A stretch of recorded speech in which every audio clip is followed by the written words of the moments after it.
Hi Millie, I'm Lee. Hi Lee. Lovely to meet you. Yeah, good to meet you. Thank you for coming in and hope you had an okay time getting in here and finding the place. Yeah, thanks. It was all good. Alright. As I said, I'm Lee. I'm one of the counsellors here at the centre, and at this stage, hopefully I'll be the counsellor working with you. We received a referral from your GP saying you're having some difficulties and experiencing some problems at the moment after birth of a new child. Yeah. Okay. And you're needing some help navigating some of those and getting some help with that. Yeah. Okay. Well, like I said, thank you for coming in. Ronnie, for the purpose of the scenarios, we've now gone through all the introduction and informed consent and privacy and confidentiality. We're assuming that all of that's done, and we're going to go into the issues and all that kind of stuff in relation to these 006. So, Millie, just before we actually continue on, can you tell me more about the baby you've just had? It's a Jenna. Yeah, she's cute. Yeah, so she's only 10 days old, so she's brand new. So yeah, so it's all a lot. I've obviously got a lot of emotions, a lot of hormones and everything. But yeah, I just I saw my doctor and she sort of suggested I come and see you to talk about some stuff. So yeah. Yeah. Okay. And your baby's healthy and happy? Yeah. She's fine. She's fine. Yeah. Yeah. Okay. And first child? It is. Yeah. Yeah. Okay. All right. Now, as I said before, we got the referral from your GP, and as you just said then, you've been and seen your GP. Yeah. Okay. What led to you going and seeing your doctor about? I'm just not. I'm just finding myself very flustered. Very sort of. I can't sort of keep the thought in my head. I've got a lot going on, and I just was hoping to get some advice or support, I guess, and some solutions, because I'm just finding it really hard. Like, my husband's had to go back to work. I get it. Like, someone's got to make some money. I understand that. But my family, I left the UK about 8 years ago, and all my family's over there, so I don't have the support. And I'm just feeling a bit like it's all a bit much, and I can't. Yeah, I don't really. I'm just finding that really difficult. Like, and I'm just like, I met these women at the clinic, and they're trying to sort of help me and stuff, but I'm just getting myself really, really annoyed with them. You know, like they're trying to sort of tell me to, like, it's like they think I'm doing everything wrong. Like, I'm just like, they're kind of telling me the way I'm burping here.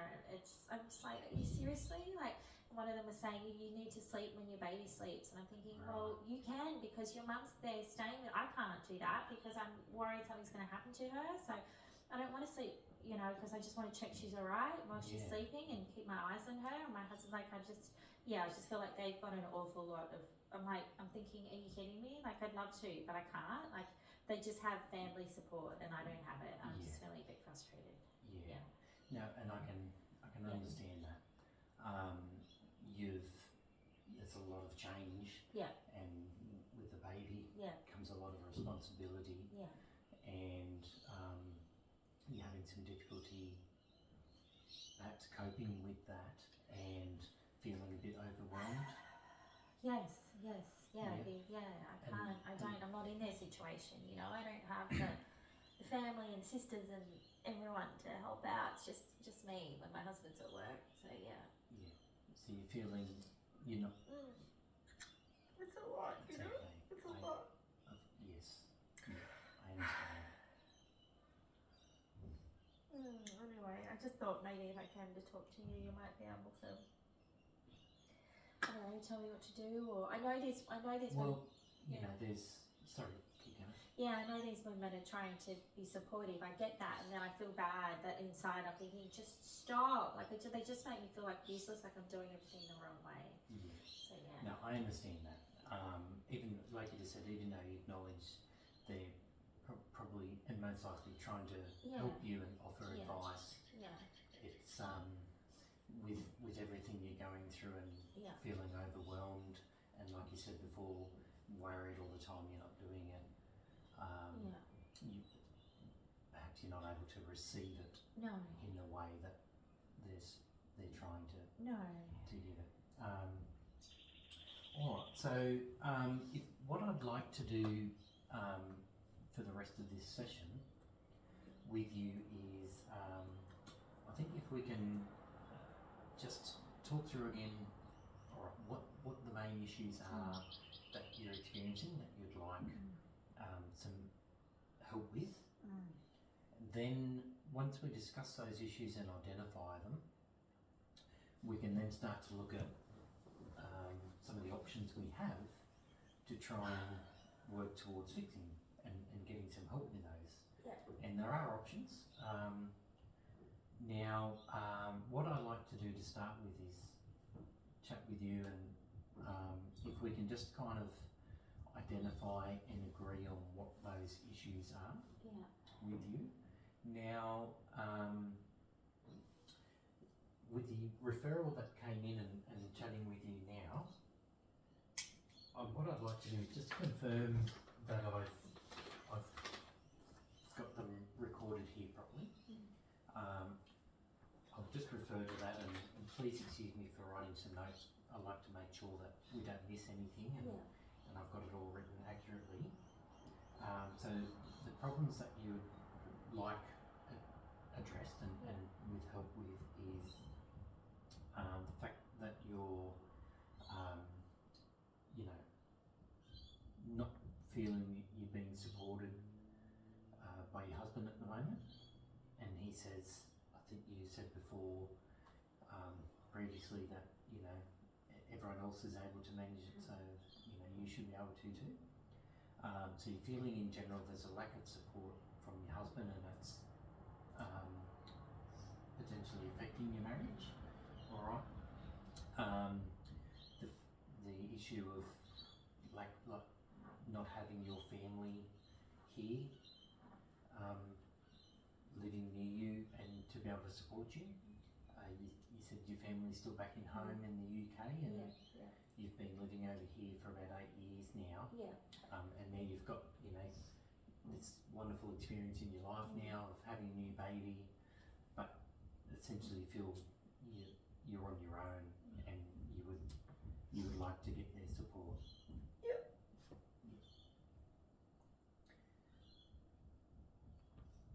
I can see that upsets you, like that they're not here with you. Right, and that shows to me as well. That's probably quite important for you. I can see that that's important for you. Well, the other women seem to have their mums around. Yes. Okay. And the other issues I've got noted here is your anxiety and concern you have all the time with how you are caring for your child. Like you said, you're worried about feeding and the sleep of your child, and worrying if you're doing the right thing. All right. And the other one is you getting triggered, as you said, and getting angry when other people try to offer you advice and support. I don't really understand why. Like, I know they're trying to be helpful, and it's nice. I'm lucky to know anyone really, like at this clinic. Like, they're not friends, but they're people, like I know they're trying to help, but I just get really upset when they try and tell me anything. It just makes me feel like they think I'm stupid, or just don't know what I'm doing, and it just really upsets me. Yeah, okay. So if I can just clarify, when someone offers some advice or suggestions or opinion, perhaps, to you, can you just explain and describe what you feel or think initially when they try and give you advice? I just get really angry, and I just think, why, like, I'm doing the best I can, leave me alone, like I just get very, but it also just sort of makes me feel like they're all talking about me, going, oh, isn't she hopeless, that poor baby, like she doesn't even know what she's doing. Like I feel like they're all like maybe talking about me or like thinking how hopeless I am, and it just makes they just think they think I'm stupid or something, and I shouldn't be allowed to look after her. Okay, alright.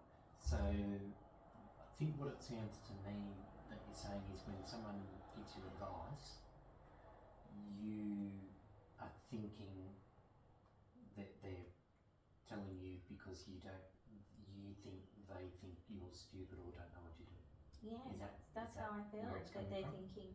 I mean, I guess I deep down I know that they'd be like I know they're trying to be helpful. Like they're not lovely people, but I just think that they must think, oh, we've got to help her. She doesn't know what she's doing. Yeah. Okay. All right.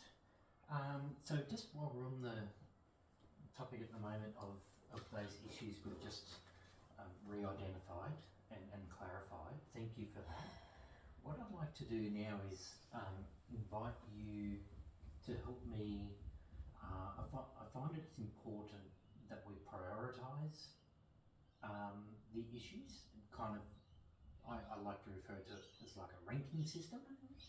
And what I'd invite you to do, if you're able to, is kind of rank them in a number order as to which ones you feel either the most problematic for you or the biggest issue, or similarly the one that's more important to you and you would feel you would like addressed first in a bit of an order of in your way of thinking and what's more important to you. If we can look at listing those issues in order of like a priority, so to speak. Okay. All right. So, out of those issues, which one would be kind of your number one? Then? I'm just worried. I'm worried about the baby. I'm worried I'm going to hurt her because I'm not doing things right. Yeah, I'm just worried about I'm going to forget something or not do something, so I'm concerned about her. Yeah. Okay. So we'll mark that one as kind of your priority one.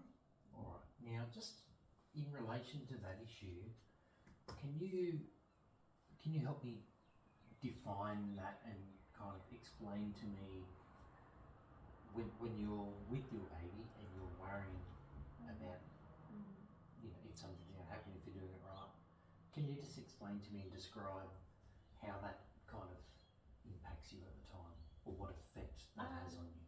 I just get very anxious, very nervy and very sort of flustered, and I think she picks up on that. I think it upsets her. Like she can tell I'm like my heart rate goes really fast and I get very shaky and yeah, like if I'm worried I've done something wrong, if I haven't burped her, I'm like she's gonna get pain in her belly and start crying and screaming. Like I don't, if she slept too much, is she not slept enough? Like should I have woken her up for a feed? Should I let her like I don't, it just makes me feel, I get almost like I hyperventilate. Yeah, and it must feel quite overwhelming and kind of perhaps a little bit scary as well at the time. Well, it is scary because most of the time my husband's not even there to go, and even if he was, you know, I don't know how much help he could be with some of it at this early stage. Like, that's why I wish my mum was here. I could just say, what do I do? She could, yes. Yeah. Yeah, and it is understandable and quite natural that you would experience some of these worrying concerns because you're a first mother and your child's 10 days old, so it can be a scary unknown world. Now you're responsible for taking care of this little baby and you're just wanting to make sure that you're doing everything the right way. Is that right? Yeah, so I can understand why that's causing you some worry and impacting you. In relation to your husband, and you feel that he's not providing enough support for you. Yeah. Can you just briefly explain to me, in a practical sense, we can talk about emotional support and care separately, but in a practical sense, can you explain, so if I was to ask you in a different way on this, perhaps, what would it look like for you, if your husband was providing the support you need? Can you let me know what that would look like? Just speaking to me kindly and supporting and just saying you're doing a great job. Like, I don't know if he said that once yet. Like, he had to go back to work pretty much straight away and he had a few days off.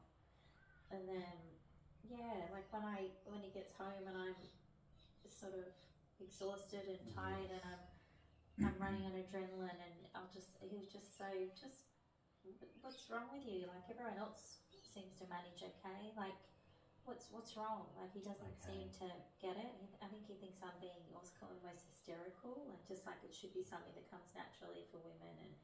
And practically, like, he really doesn't help a lot. Like, he says he's tired when he gets home from work, so he doesn't really. I'm still doing most of the house stuff, like all the chores and stuff. Yeah, he doesn't seem to get, like, he kind of thinks, well, you've been at home all day, and I think, but yeah. Okay. And so he kind of gets home from work and wants to be doesn't want to do anything, but then there's so much to do, and then I'm just getting frustrated. I just wish he could be supportive. And when even when I'm emotional, I talk to him, I try and explain how I'm feeling. He's quite dismissive about it. He doesn't say, it's okay, honey, we'll get you help. Like, you're doing a great job. Like, it's like he's not. Yes. He's not being kind. Alright. So, yes, he's not providing that emotional and loving support. And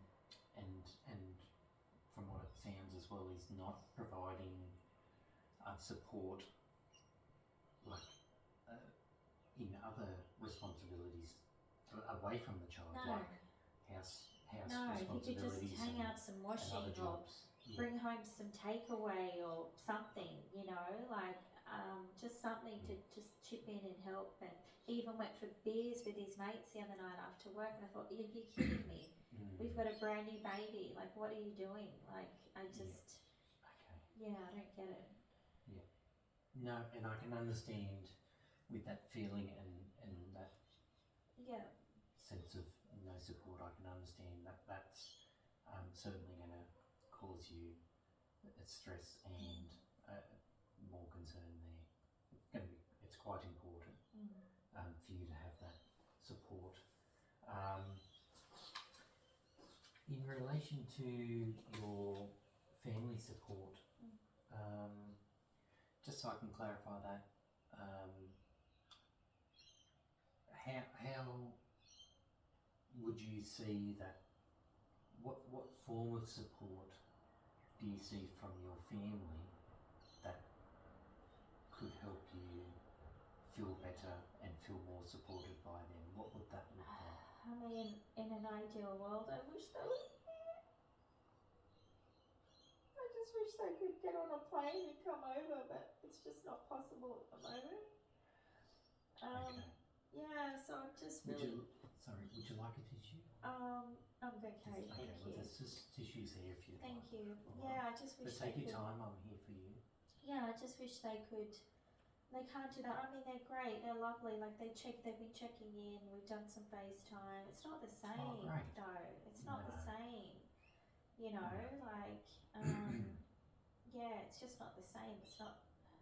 I want them to meet her and see her and be with, like. That would be lovely. Yeah, but it's just so that I mean, my brother and I have never really been that close, to be honest. He always told me I was stupid when we were growing up, and it was just made me feel sort of useless and like I was never doing anything right. So I've got like a text from him since she was born. That was about it. But that's I haven't got the closest relationship, but I'm very close to my mum and dad, and I miss them a lot. Yes, I can imagine, and I'm sure they're very happy for you and proud of you and proud to have a grandchild. Yeah. Yes. All right. If I can just spend a couple of moments to talk about something you just raised then about with your brother and how you were always made to feel hopeless and stuff growing up. I just wonder if we can just have a chat about that at the moment, because you've also said when people try and give you advice and offer support, you get triggered and get angry, because as you said, you feel that they might think that you're stupid and useless and not good enough. So I'm just trying to have a chat about that and draw a bit of a link there. Is that something you may I never recognise?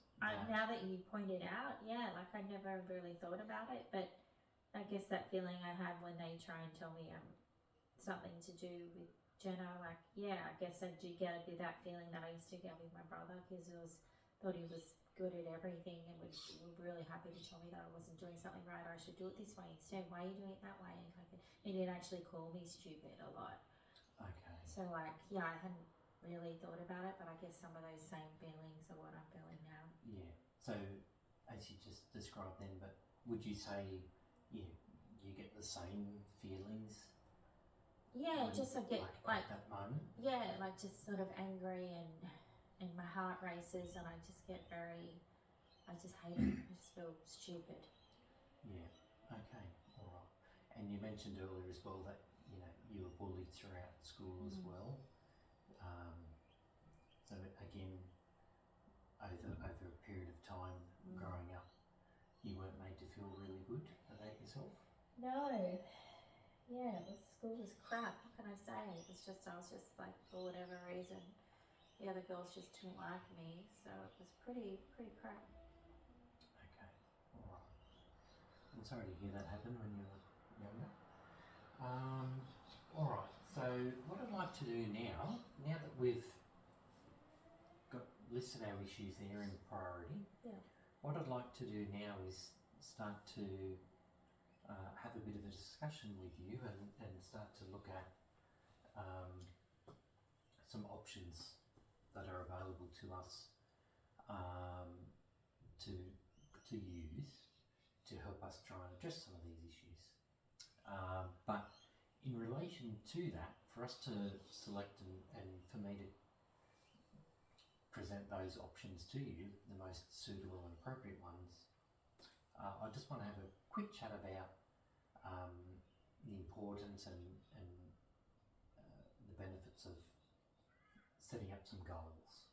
All right, so basically, if I can ask you in a more general sense, in an ideal world, and everything going well in the counselling process,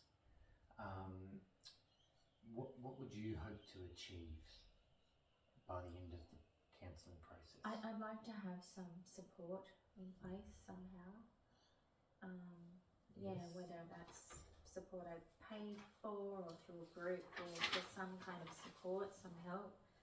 And I'd really like to find a way to not feel so triggered and angry when these people at the clinic are trying to help me, because I think I will need their help. So I just, or not even just them, but anyone, if I'm meeting someone and they want to try and help me, I want to be able to just take a deep breath and accept that help and not be angry about it. Yeah. Okay. All right. So part of my role now is to help you come up with some solutions that are appropriate for us to work towards your goals, and hopefully we can help you with these issues and get those solutions for you. Okay. All right. Now there's a couple of options, a couple of therapies available that I'd like to explain and discuss with you, that I believe could be of benefit to you, and certainly I've found them to be effective. Okay. All right. Now, in relation to a couple of your issues, but in particular, the issues that we've talked about with getting triggered and angry with those emotions, and getting angry at people when they try and give advice and support. One effective mode of therapy that is available is called cognitive behavioural therapy. I have heard of that. You've heard of that? Okay. All right. Now, in a general sense, what that would involve is during our sessions in that therapy, we would really have some strong conversations and look at the incidents, but explore further the emotions that you get, and we look at firstly why you experience those emotions, and then secondly, how we can acknowledge those emotions and kind of process the emotions, because with typically what we find in circumstances like this is it's like a triangle. If you can enlighten me for a minute to explain it best, it's like a triangle. There's three parts to the triangle. One part is emotions, another part is our thoughts, and the third part is our behaviour. Now, there's theories that suggest that they're all kind of interlinked in amongst themselves, and things that trigger our emotions can then lead us to think a certain way and behave a certain way, in a sense. So, for example, if you feel angry, that anger then causes you to think about it in a particular way, and then those thoughts determine how you behave. Yeah. Does that make sense? Yeah, I can see how that could happen. Sometimes it can work a different way, and sometimes you might be thinking about a certain topic or incident, and your thinking causes emotions, because of previous experiences or trauma or morals you have if you believe in certain things, and that creates emotion for you. Then if the thinking causes the emotions, then sometimes your emotions can cause the behaviour. All right, do you understand that? Yeah. So what CBT looks to do, and what I would hope to work with you, is we look at the emotions, look at the incidents, and we need to it's important to acknowledge the emotion and understand it and process it, kind of name it, and then we can look at, using our front part of the brain, the thinking part, to then process the emotion, understand it more, so then before we behave, we can think about how we respond and react before we actually behave in that way. All right. The benefits for that is it'll help you gain a better understanding. Someone coming in. Sorry, just pause, Ronnie. For a second, I'll just pause that. I think it's starting.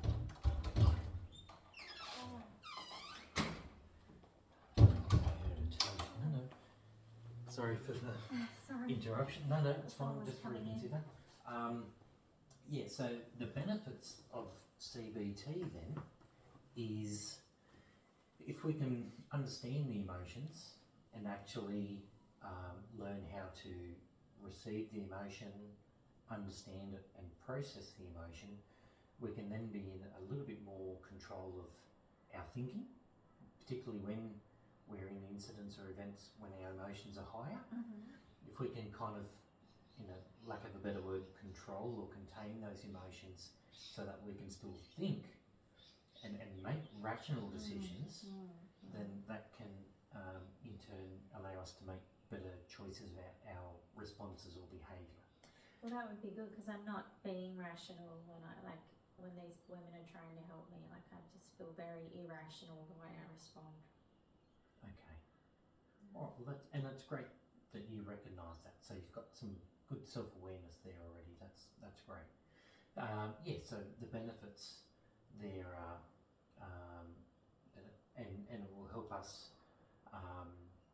We can create some scenarios even in that therapy and do some practice things and give you some tools there to help regulate that emotion and be able to think more rationally during those times where typically you've reacted off the emotions. Okay. There is some extra work and extra participation involved in that, however. So in that therapy, I would also give you what we just classify as some homework. I think it would be important, and what I like to do with my clients is part of the homework is I recommend they get like a journal or just note taking, and typically what works well then is recognising a time where you feel the emotions or where you may get triggered, and we just make a note of that. What led up to that, what was the emotion we experienced, and the right time and date and what happened. Okay. And from that I can generate some homework and exercises to help with the processing of those and creating some other strategies for thinking and thinking through those. Okay? So that's what that would involve. Okay. How does that sound? Yeah, it sounds like it would help me. Yeah, Okay. anything that would help me with more rational thoughts is a good thing. Yeah. Okay, good. And what that might look like is perhaps I might allocate, might be 2 or 3 sessions, and I think we would be able to progress through that therapy. That sounds really All good. right. Yeah. Another therapy I would like to suggest and propose, which I find effective in relation to the lack of support with your husband and the feeling that it's affecting your marriage and the relationship in general, is one called solution focused therapy. Now, in a general sense, we like to look at if the problem wasn't there, or if we just come up with the ideal world and how we like things, and not focus specifically on the actual problem or problems themselves. Right? Because the understanding is, if we can look at how we would like our lives to be, and we put things in place and we set goals and act in a way where we can have that lifestyle without the issues, then we don't necessarily need to focus on the problem itself. If we can create our goals and our desires and wishes on this side. Does that make sense? Yeah, it does. Yeah, so one way to do that, if I can get you to just participate with something a little bit different at the moment, and get you to just use your imagination for a moment, if you will. If I was to say to you that you go home tonight, and tonight's the same, but you go to sleep tonight, and then during the night something amazing happens, and in counselling terms it's kind of called like a miracle. Let's hypothetically say that a miracle happens, and then when you wake up in the morning, um, all the issues that you've come in to see me about and the problems you're experiencing miraculously just aren't there anymore, and they've gone away. But it happened during the night while you're asleep, so you don't actually know that the miracle has occurred. Can you tell me some things or some ways that you may know that it's happened? Can you maybe come up with some ideas of how you would know that it's happened? I'd feel calmer around the baby, like I'm doing it, feel like, yeah, I've got this, I'm doing a good job. My husband would have made dinner and cleaned up around the house and just be saying, doing a great job, we've got this, I've got your back, don't you worry, we'll get through it. My parents could say, we're getting on a plane, we'll see you in a couple of days. And then when these women had tried to support me, I'd just say thank you and mean it genuinely. Like, and just say, like, thanks for the advice. That really helped. I really appreciate it. Yeah, that sounds lovely. And if I could get you to explain how overall you would feel then. Oh my gosh. Like a weight has been lifted, it would be amazing. I just would feel, much calmer. Yeah, excellent. All right, so just as we're starting to get towards the end of this session, what I'd like to do now is to spend the end of the session just going back on your feelings of, worrying if you're doing a good enough job and worrying if you're doing things right. As you've said, your brother always said to you that you were stupid, and you've had this kind of lifelong feeling coupled with bullying at school that you're trying to understand why you don't feel good enough sometimes, or people think that you're stupid. All right. Now I know I've just alluded to it a little bit in relation to that, but I mean, do you have an understanding of why you feel that way, or? Oh, look, I think it's probably a combination of things, including, being tired and not feeling supported, missing my family and lots of things, but the main thing is probably triggering something from my past of just feeling a bit worthless and stupid and not very capable. Yes, okay, all right. Yeah, and look, I think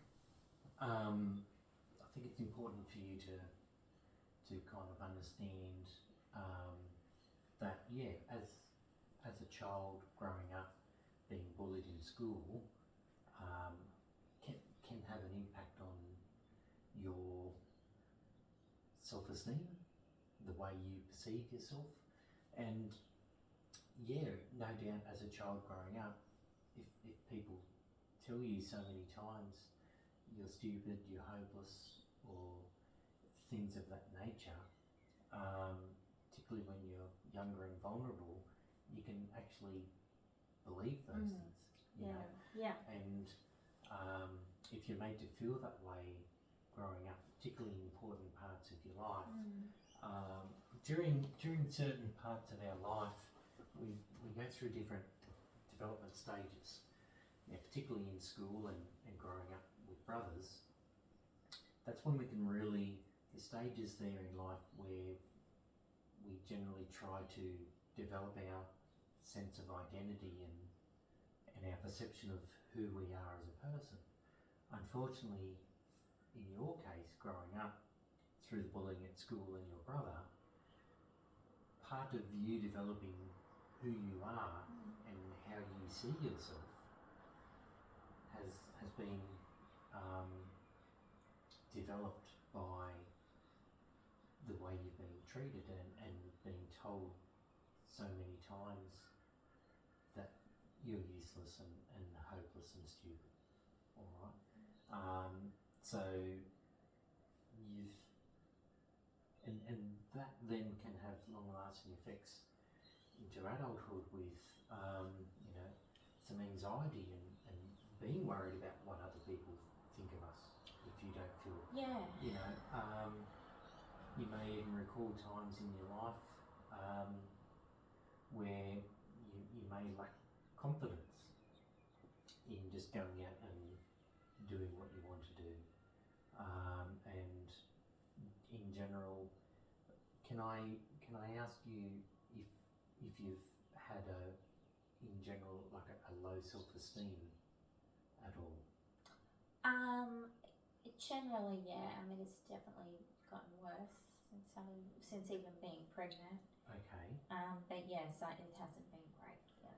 Yes. Okay. What I'd like to clarify and concern, just to get a bit of a gauge of where you are and your thoughts on this is, when you receive advice from someone and you've said you get triggered and you've explained why, because you're worried about if they think you're stupid or that you're not good enough.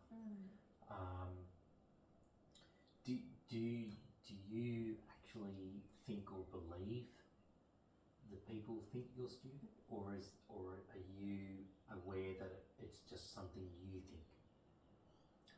I think it's. Do you know? It's a bit of understand the difference? Yeah, I think it's just a bit of a habit. I don't like the thinking. It's just what I'm used to thinking. It's just routine of thinking. Okay. Yeah. Yeah. Yeah. All right. So more like it just happens subconsciously. Yeah. It's just a natural instinct for me to get my back up and think they think I'm stupid. Yes. Okay. All right.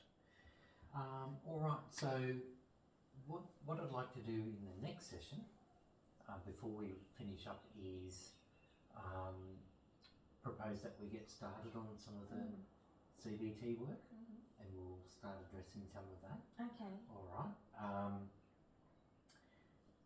And I will get things prepared and have that ready to go for the next session. Great. But just in the meantime, what I'd like to do is help you with some strategies and some things that I think you might find helpful for you to learn and maybe work on in between our next session, but also in between our other sessions where we're doing some therapy.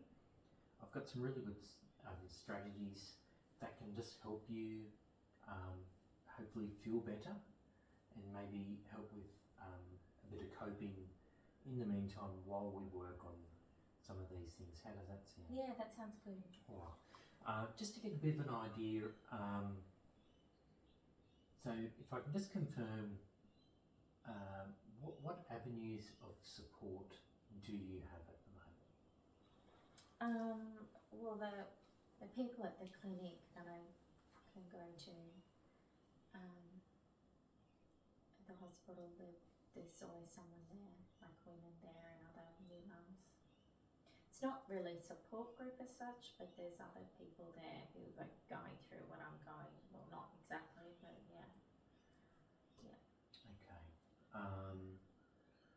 They did tell me though that there is a support group, like the clinic women told me there's a group I could get in touch with. It was like a group, like a mother's group, like new mums, which would be an idea. And another one told me that there's a group, she lives not far from me, and it's on a local Facebook group that helps another sort of, you can bring your babies, and you all sort of get together with your babies and all just have a coffee or something together. So there might be some things I could do. Excellent. So you've actually already, whether you're aware or not, but you've actually already identified some other avenues of getting support and help. That's great. All right. And how do you feel about those options? I think I I'll be a bit nervous going, but I think I need to go because the reality is I don't have the support that a lot of people have. So those people could be my new support. So I think I just need to get over my anxiety about it and just do it. Okay, all right. And that's something we can certainly work towards too if you need more help with that. And I think it would be another nice way to look as well is to maybe get a bit of comfort knowing the other mothers that are going there are also perhaps needing and wanting some support, and they might be able to find some comfort and support with you and the others. So yeah, just so you understand you're not alone in it, and that it might be helpful and in fact positive for you to meet some other people out there with newborn babies. Yeah. Yeah, excellent. Yeah. All right. So what I'd like to do is I'll just give you this little information brochure, and it's about some strategies that you might find useful and helpful to help with, you know, because you're so busy now with a newborn baby and you're doing everything and you don't have others around you to help, these are some plans and strategies that might help you try and look after yourself as well along the way, which can help with your feelings of being overwhelmed and worried. Okay, now there's some strategies here in place here,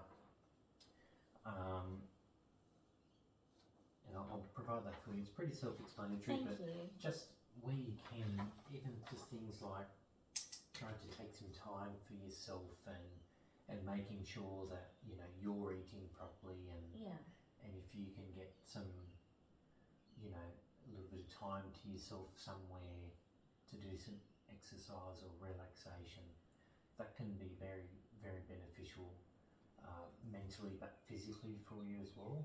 I know, like you said earlier, you're quite tired all the time and run down because you're doing so much at the house, which is totally understandable. But there's some strategies here that can help you manage that, and in turn that might help you feel a little bit better and coping. Thank you. All right. Do you have any questions at the moment about what we've talked about? No, that all sounds good. Thank you. I feel much better than when I came in. Well, I'm glad. And look, you're doing well. It is difficult. I understand that. But I do believe with my help and your engagement that some of the solutions we've put on there will help you. And I believe as we go start the therapy's next session, we can talk more about some of the advantages and disadvantages. But they will helpful, and I have no concerns that they won't be able to help you in the issues that you're experiencing. Thanks, Lee. I appreciate that. Well, okay, well, lovely to meet you. Yeah, I'll just see you out now, and we'll see you next week. Thank you. All That right. sounds Thank you really very good. much for your time. No worries. Ta.